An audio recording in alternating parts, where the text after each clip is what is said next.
1 Samuel 1, 9 a 18. A oração e voto de Ana.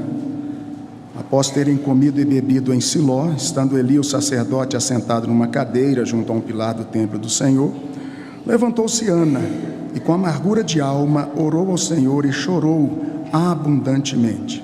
E fez um voto dizendo: Senhor dos exércitos, se benignamente atentares para a aflição da tua serva, e de mim te lembrares, e da tua serva não te esqueceres, e lhe deres um filho varão, ao Senhor o darei por todos os dias da sua vida, e sobre a sua cabeça não passará navalha. Demorando-se ela no orar perante o Senhor, passou Eli a observar-lhe o movimento dos lábios, porquanto Ana só no coração falava. Seus lábios se moviam, porém não se lhe ouvia voz nenhuma. Por isso Eli a teve por embriagada e lhe disse: até quando estarás tu embriagada? Aparta de ti esse vinho. Porém Ana respondeu: não, Senhor meu, eu sou mulher atribulada de espírito. Não bebi nem vinho nem bebida forte, porém venho derramando a minha alma perante o Senhor. Não tenha, pois, a tua serva por filha de Belial, porque pelo excesso da minha ansiedade, da minha aflição, é que tenho falado até agora. Então lhe respondeu Eli: vai-te em paz, e o Deus de Israel te conceda a petição que lhe fizeste. E disse ela: acha a tua serva mercê diante de ti. Assim a mulher se foi ao seu caminho e comeu, e o seu semblante já não era triste. Amém. Vamos orar. Pai querido, diante da tua palavra nos encontramos. Esperamos, ó Deus, no Senhor, que o Senhor mesmo fale ao nosso coração e aplique a tua palavra a nós. Que a tua palavra, ó Deus, tenha efeito vivificador, restaurador, motivador em nossas vidas.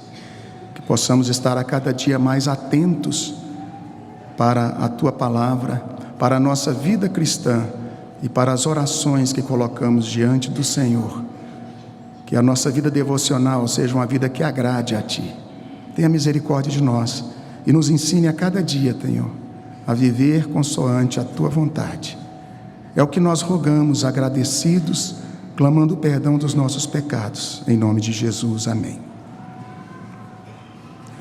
Irmãos, por se aproximar o dia 12 de novembro, quando vamos ter, mais uma vez, o que nós fazemos todos os anos, um dia de oração e jejum, quando vamos pegar da parte da manhã cedinho e vamos até ao culto da noite, em jejum, e a igreja toda estará orando, dividindo também em blocos, os ministérios da igreja dirigindo esses grupos de oração, e a igreja toda estará preparada para isso, pensando na oração como sendo um alimento na vida cristã, juntamente com a leitura da palavra, como sendo indispensável na vida de todo cristão, algo que naturalmente já vivenciamos, praticamos, mas nem sempre paramos para observar alguns detalhes e, de fato, como Deus se agrada.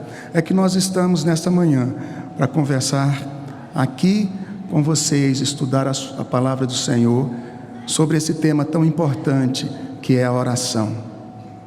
Eu quero pensar com os irmãos 3 perspectivas da oração.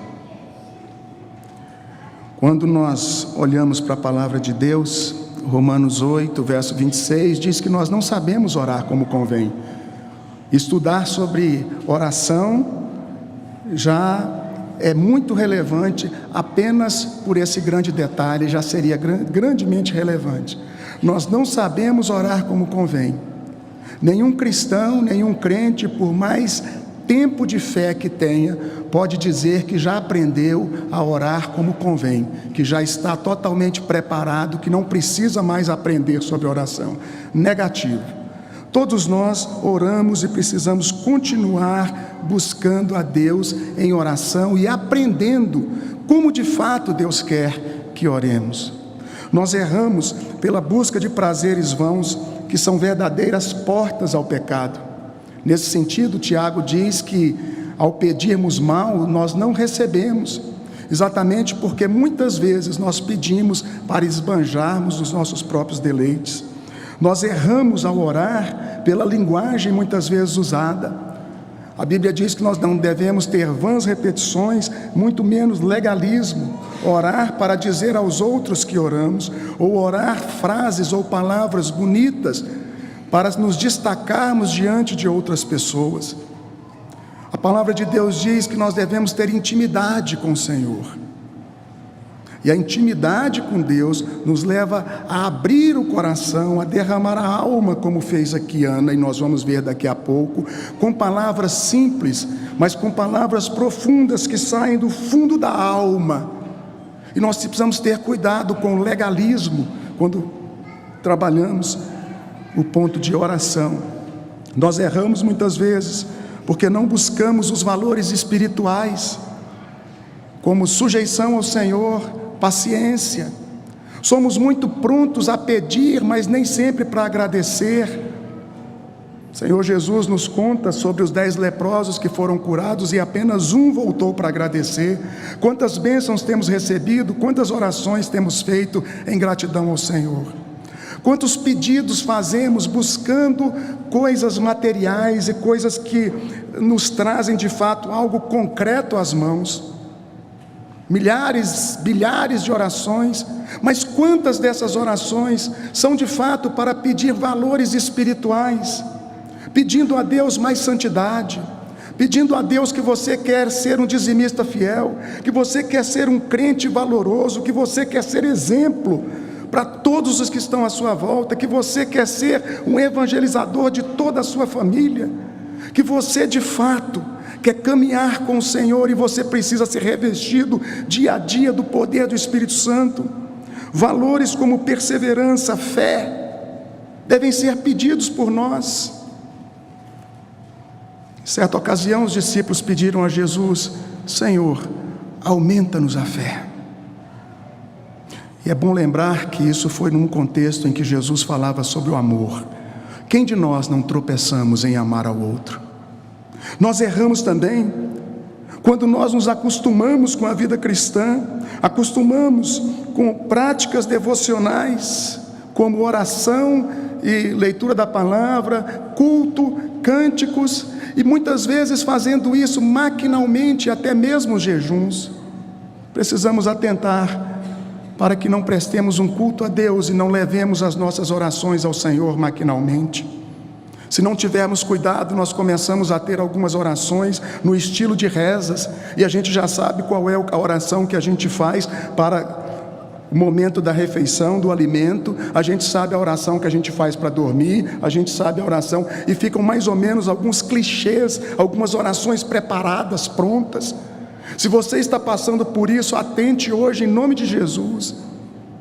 Deus não se agrada de um culto, de orações, de louvores feitos maquinalmente.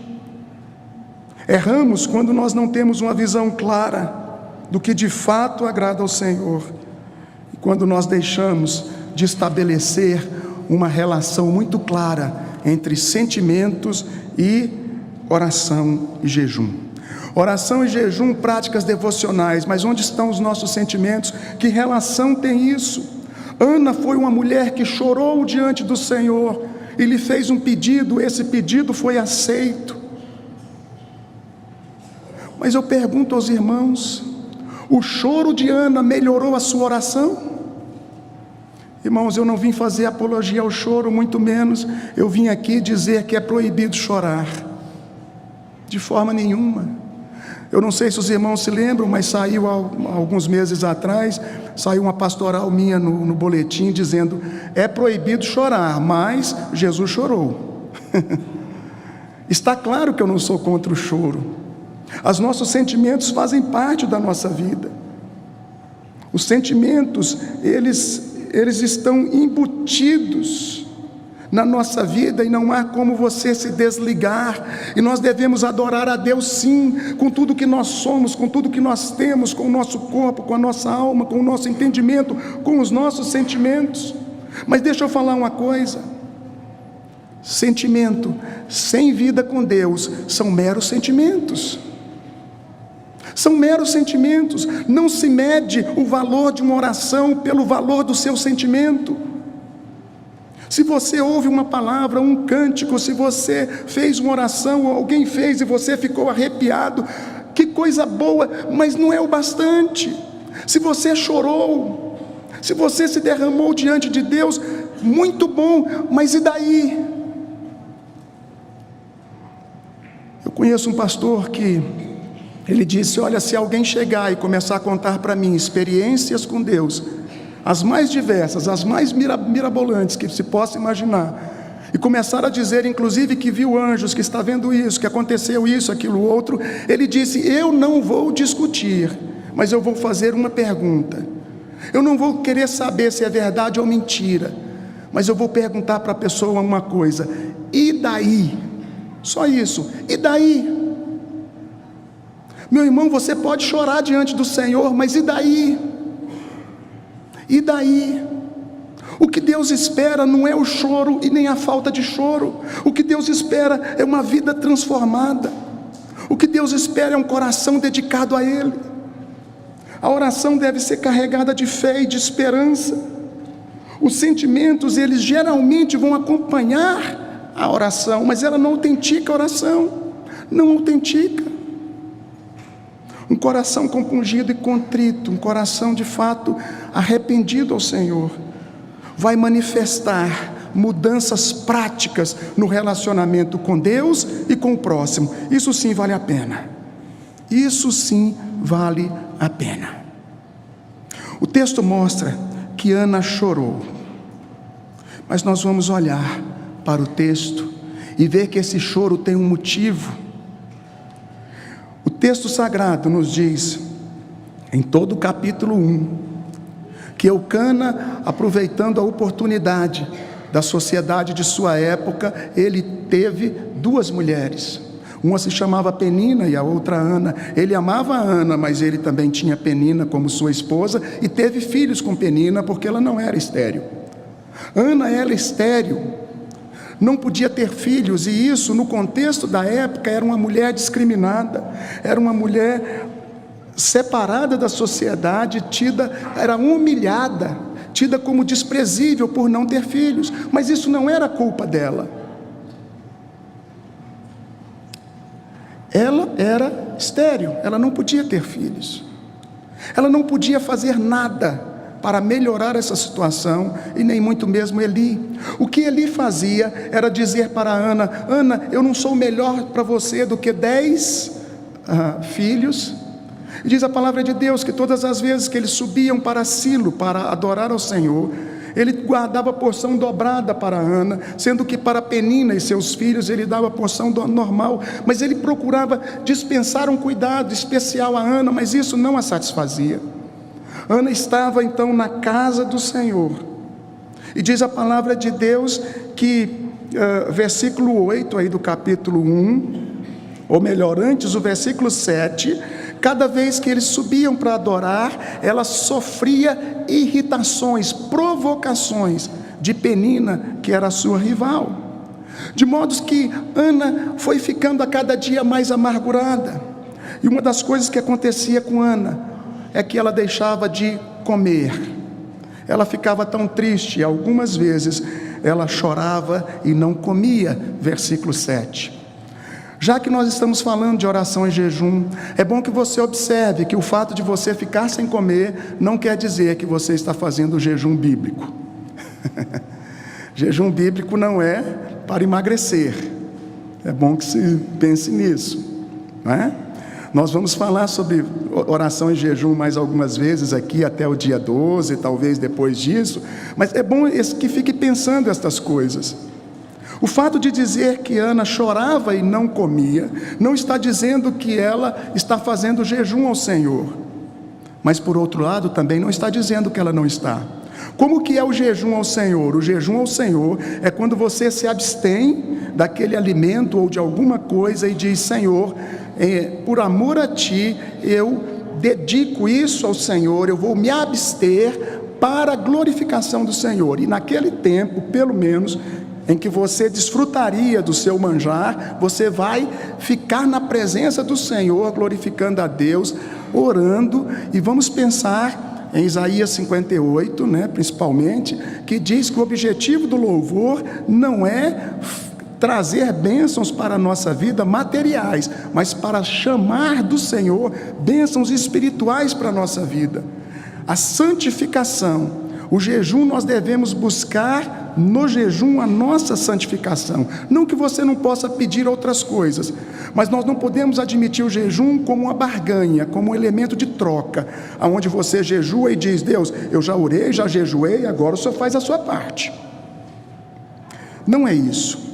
Ana chorava e não comia, e a gente não sabe se esse não comer estava embutido o jejum ou não.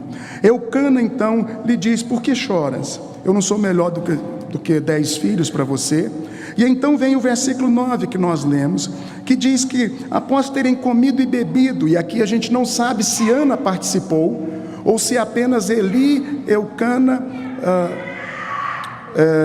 e mais Penina e seus filhos, não sabemos. Mas diz que depois de terem comido e bebido, Ana se levanta e com amargura de alma ela orou ao Senhor. 3 perspectivas eu quero ver com os irmãos. 3 perspectivas de oração nesse texto que nos levam a reavaliar constantemente as nossas orações, a nos vigiarmos. A primeira perspectiva, a motivação; a segunda, objetivo; e a terceira, o testemunho. Vamos começar então. Qual é a motivação? A primeira perspectiva. Ana orou a Deus motivada pelo sofrimento que ela passava. Normalmente o sofrimento é a porta de convite ou de entrada da oração. Oramos e oramos muito, principalmente quando sofremos. E se você fizer uma avaliação da sua vida, você vai perceber que em momentos de crise, de tribulação, de angústia, de depressão, de ansiedades e de sofrimentos os mais diversos, nesses momentos você orou muito, muito, muito, muito mais do que você ora em tempos de estabilidade. Nós vemos Isaac orando por sua mulher Rebeca, que era estéril. Nós vemos Eliseu diante do cerco da cidade, ele orou e pediu cegueira aos seus inimigos, momentos de crise. Pedro olhou pela ressurreição de uma jovem chamada Talita, um momento muito difícil na vida. Ezequias, ele ora pedindo a Deus mais anos de vida, porque já tinha sido decretada a sua morte, e uma doença incurável. Eliseu fica, ou melhor, Ezequias, o rei Ezequias, ele fica em tremenda angústia. Na época de Esdras, o povo chorou pelos pecados que haviam cometido de casamento mistos, e teve de fato que tomar uma posição diante disso, não só confessar, mas reparar o seu erro. Isso traz angústias. Eu posso dizer, irmãos, Jeremias chorava pelos pecados do povo, Neemias chorou, jejuou também, para que Deus lhe desse condições de abençoar o seu povo. Jonas orou no fundo do mar, dentro de um grande peixe, o lugar mais inusitado que poderíamos pensar, não é? Ele orou ali. Os sofrimentos nos chamam à oração, nos chamam, nos convocam. Os sofrimentos nos atraem para a oração, e eu posso dizer que até pessoas que não conhecem ao Senhor, ou que não buscam ao Senhor de fato mais regularmente, que nem vêm às igrejas, ou que não se incomodam, alguns até que se dizem ateus, na hora do sofrimento, eles estão prontos a receberem uma palavra de conforto, de oração e de estímulo. Tanto é que aqueles que trabalham em hospitais, e nós pastores que visitamos, nós percebemos, não só quem faz serviço de capelania, mas também os pastores visitando, e os irmãos que já visitaram muitas vezes, percebem como que as pessoas estão sedentas ali no leito de dor. Eu já tive experiência de ter dificuldade de sair do hospital e atrasei alguns compromissos, porque um chamava, outro chamava, e aí eu estava numa enfermaria e alguém dizia: pastor, eu sou o próximo, o senhor não é pastor? Ora por mim. Eu nunca tinha visto a pessoa, mas a pessoa está pronta para ouvir o evangelho, está pronta a receber ali uma oração, orar pela pessoa. Na verdade, a oração é: o Senhor, né? Não é pela pessoa, mas é a Deus. Mas as pessoas dizem: eu recebi a oração. Eu recebo essa coisa toda. Quem recebe é o Senhor, irmãos. Mas a gente entende quando na simplicidade, na angústia, no desespero, as pessoas dizem: o senhor é pastor, então vem aqui. Irmãos, as tribulações da vida geralmente nos convidam a orar, porque elas geram 3 efeitos em nós: a intensificação das orações, jejum e quebrantamento, sinceridade em rasgar o coração. A gente tem mais facilidade de se quebrantar, de rasgar o coração na hora do sofrimento. Na hora do sofrimento, nós temos o exercício da fé e da dependência do Senhor. Dependendo da doença, você vai sendo mais e mais estimulado a exercitar a sua fé. Não é assim? A oração, no momento de crise, ela também produz experiência, esperança e perseverança. Apesar do sofrimento ser um grande motivador para as orações, ele não é o único. Quando a gente fala em motivação, eu não posso falar que a única motivação para orar é o sofrimento. Claro que não. Com Ana foi o sofrimento. Mas o que motiva muita gente a orar, apesar de ser de fato uma vida consagrada ao Senhor, muita gente, os sofrimentos nos chamam a orar, uma motivação, um sofrimento. Outra coisa, valores espirituais, como a vida consagrada a Deus, confissão de pecados, um espírito grato, e você é um verdadeiro adorador, então você é motivado a orar, por causa do amor que você tem a Jesus. Mas ainda existem pessoas que oram por motivações erradas, oram para encher a cada dia o seu coração de insensatez, de orgulho. O desejo de autoafirmação tem feito muitas pessoas orar, não para agradar o coração de Deus, mas para agradar as pessoas. Tem feito pessoas virem ao templo, não para adorar a Deus, mas para dizer que vieram. Tem feito pessoas virem para olhar quem não veio. Irmãos, são motivações erradas. Não podemos orar com essas motivações. A palavra de Deus nos fala sobre a parábola do fariseu e do publicano, em que o fariseu orava de si para si mesmo. Essa é a oração clara que a gente costuma dizer: não passou do teto, essa não sai mesmo. Ele não foi para o trono da graça de Deus, porque ele orou de si para si mesmo. Ele não está buscando o avanço da glória de Deus, ele não está buscando o bem do reino de Deus, ele não está buscando a divulgação, a propagação do Evangelho, mas ele está buscando a sua própria exaltação. É necessário rever as nossas motivações. Esse é o primeiro ponto. Olhe para a motivação da oração. Segundo ponto, segunda perspectiva: por que é que nós oramos? Qual é o objetivo ou os objetivos da oração? Aonde é que nós queremos chegar? É muito parecido com a motivação, mas é diferente. É diferente. Se você pensar comigo, os nossos desejos mais diversos nos chamam para orar. E está tudo certo colocar os nossos desejos diante de Deus, inclusive a nossa ansiedade. O problema, ele vai acontecer quando os nossos desejos, as nossas ambições, elas não agradam o coração de Deus. Os desejos e a oração de Ana, quando ela pede um filho a Deus, agora a gente continua o texto, nós já vimos que ela estava com amargura de alma, versículo 10, ela chorou abundantemente, já vimos esse detalhe. Agora a gente entra no versículo 11, o objetivo: por que Ana quer um filho? E ela diz: Senhor, se o Senhor me atender e me der um filho, eu vou consagrar ao Senhor, eu vou fazer desse filho um missionário, eu vou entregar para o Senhor. Na verdade, eu estou te pedindo para eu te devolver. Seria como alguém que fizesse: eu vou dar um voto aqui, eu vou exemplificar com um voto parecido. Seria como se alguém dissesse: Senhor, me dê uma fazenda que eu dou metade dessa fazenda para o Senhor, então eu dou toda, eu só quero que o Senhor me dê para eu poder dar. É mais ou menos isso. Entendem o que eu... Agora mexeu um pouquinho com a gente, né? Que aí falou de...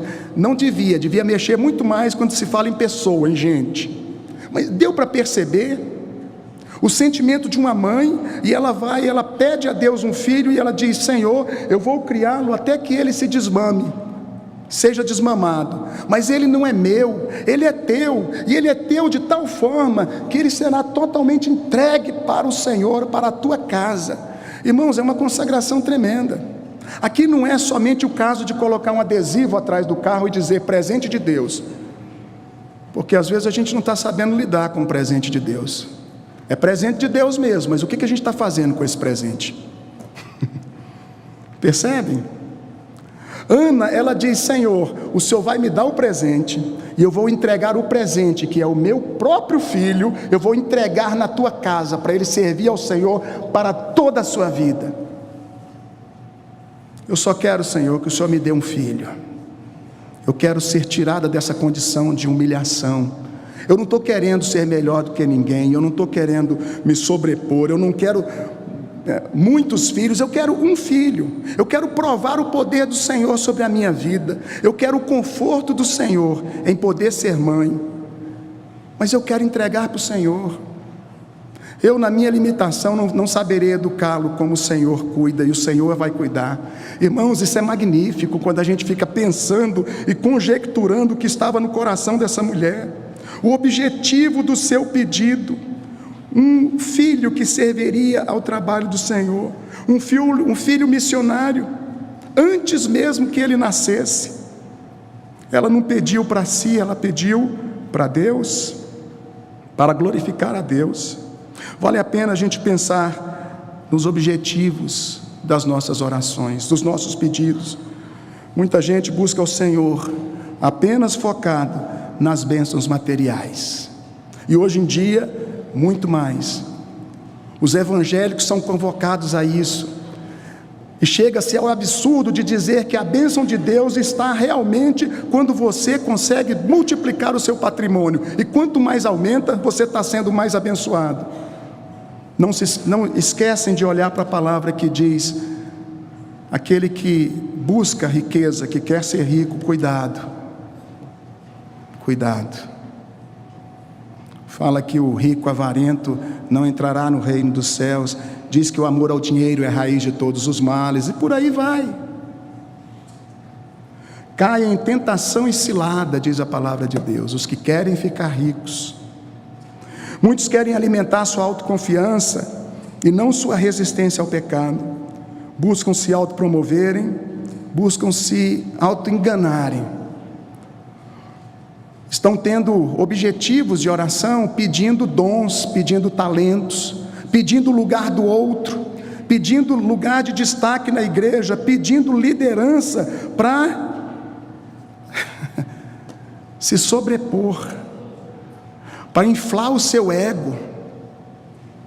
Irmãos, nós temos que saber qual é o nosso objetivo. Por que é que você está pedindo o que você pede a Deus?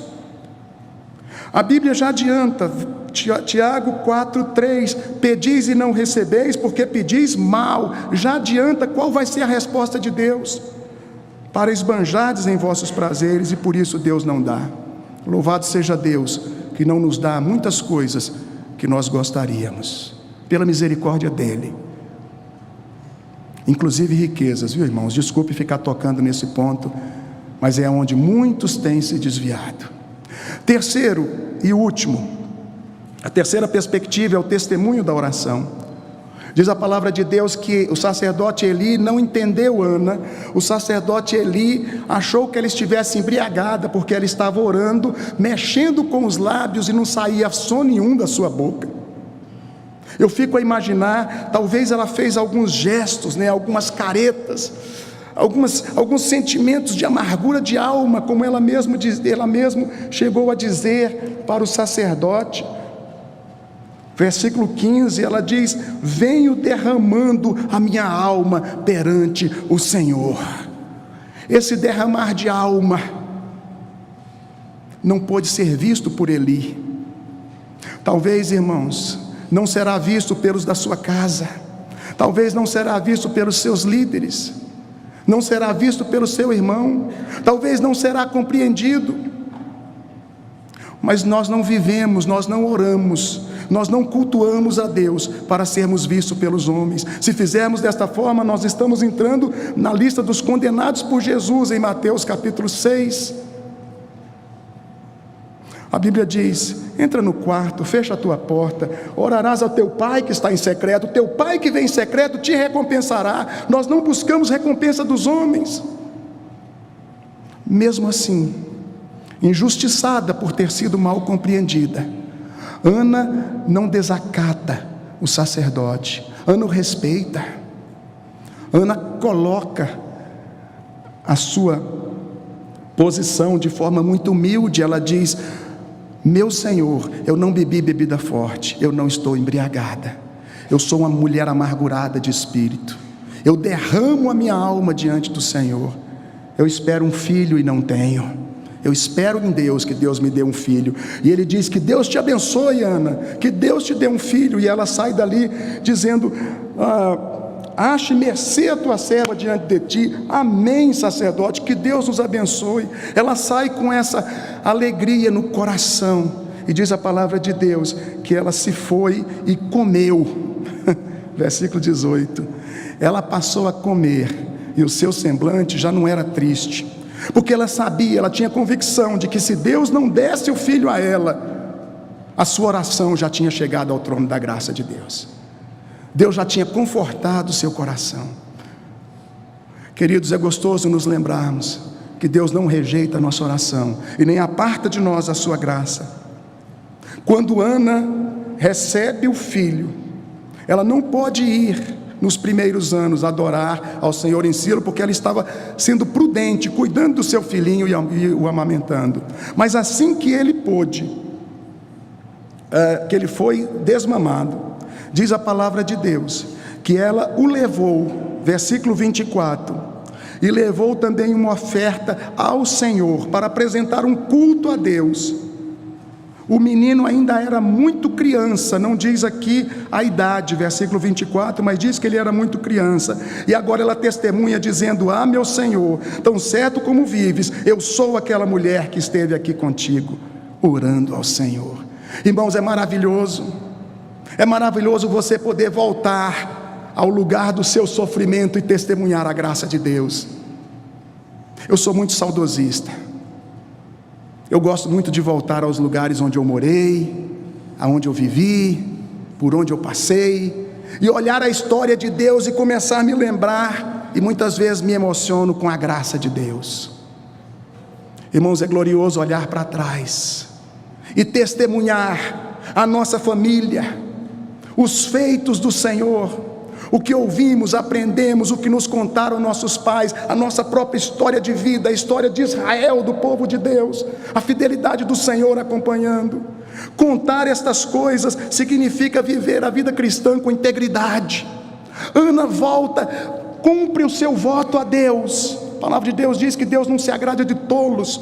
Não precisamos votar, mas se votarmos devemos cumprir. Ana cumpre o seu voto e diz: eu sou aquela mulher. Hoje eu estou diferente. Está aqui a prova do amor de Deus. Mas, irmãos, ela não faz isso para se vangloriar. Ela entrega ao Senhor. Contar aos outros o que Deus tem feito por nós é sublime, mas nós temos que fazer da forma correta. Deixa eu chamar mais uma vez a atenção, só mais um segundinho. Nós precisamos considerar no testemunho a motivação do testemunho. Tem que ser um espírito grato a Deus. O testemunho, ele anda de mãos dadas com a gratidão. Algumas vezes ele vem depois da gratidão. Primeiro a gente agradece a Deus, a gente tem certeza que Deus me deu, depois eu conto para os outros. E algumas vezes a gente não conta para os outros porque a gente passa despercebido da coisa que Deus nos deu, e nós somos tão ingratos e maus que a gente não agradece a Deus.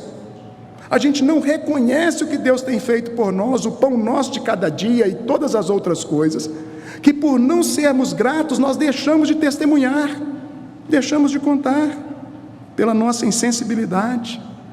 Precisamos observar que o testemunho, ele tem que ser real, ele tem que ser discreto, ele tem que ser sem exageros. Não é muito costume nosso, nas nossas liturgias, no culto, ter momentos de um testemunho público. Tivemos um ou outro caso, mas não temos, é normal, não colocamos isso aqui no culto. De forma geral, não é que é proibido, tá? Mas nós incentivamos que todo cristão coloque diante das pessoas crentes e não crentes o seu testemunho. Mas não é um testemunho, irmãos, é o testemunho. Não é você ficar se lamentando, se autocomiserando, dizendo, tadinho de mim, olha o quanto que eu sofri. Não é isso. Não conte tanto sobre você, conte sobre Deus. Um dia o Senhor Jesus atravessa para Gadara, Gerasa, que é a mesma cidade. Ele cura um moço endemoniado. A cidade ficou perplexa, mas mandou Jesus embora. O homem ele ia para o cemitério, ele se rasgava com lanças, ele era um terror na cidade. Agora ele está curado, mas a cidade não quis Jesus e mandou Jesus embora. Vai embora que nós estamos com medo do Senhor. Esse homem pede a Jesus para entrar no barco e ir embora com Jesus. Jesus olha para o homem e diz, vai, volta para casa e conta para os teus o que eu fiz por você, o que Jesus fez por ti, o que Deus fez por ti. A nossa tarefa, irmãos, não é sair daqui e contar para as pessoas o que Deus fez por nós. Quando você anunciar a fé reformada que está aqui, você não vai superexaltar os preletores, a organização, nada, mas você vai exaltar o nome de Deus e dizer, olha o que Deus fez comigo, olha o que Deus me falou, olha o que eu aprendi. O testemunho deve glorificar a Deus e contribuir para o reino do Senhor. Eu finalizo dizendo que a oração, ela não pode ser negligenciada pelo cristão, ela não pode ser banalizada, e ela não pode ser usada sem uma perspectiva de adoração ao Senhor. Oração é adoração. Paulo, escrevendo aos Tessalonicenses, diz, orai sem cessar. Não pare de orar, você não precisa nem mesmo fechar os olhos para orar. Ore constantemente, mantenha-se conectado com o Senhor. E eu digo a você, ore sem cessar, descobrindo a cada dia motivações justas de oração. Busque motivações justas de oração, como um coração quebrantado e com sede de Deus. Motivações justas. Segundo, ore sem cessar, tendo objetivos que agradem o coração de Deus. Por que é que você quer o que você quer? Por que é? É para você ou para o reino? Não tem problema você usar para o seu conforto, mas será que você realmente vai administrar aquilo que Deus tem te dado, sob a sabedoria, submissão e amor ao Senhor? Tem objetivo que agrade a Deus. Terceiro e último, ore sem cessar, tendo testemunho e gratidão ao Senhor em todas as situações, mesmo quando Deus responder de forma contrária àquilo que você pediu. Deus não deixou de ser Deus, Deus não deixou de ser amor, Deus não deixou de ser fiel, compassivo e bondoso para com você e para comigo, quando Ele diz não, ou quando Ele responde de forma diferente às nossas orações. Que Deus nos console, nos conforte, nos estimule a sermos varões que de fato e de verdade amem a Ele e tenham orações que agradem a Ele para a glória e honra do nome dEle. Amém?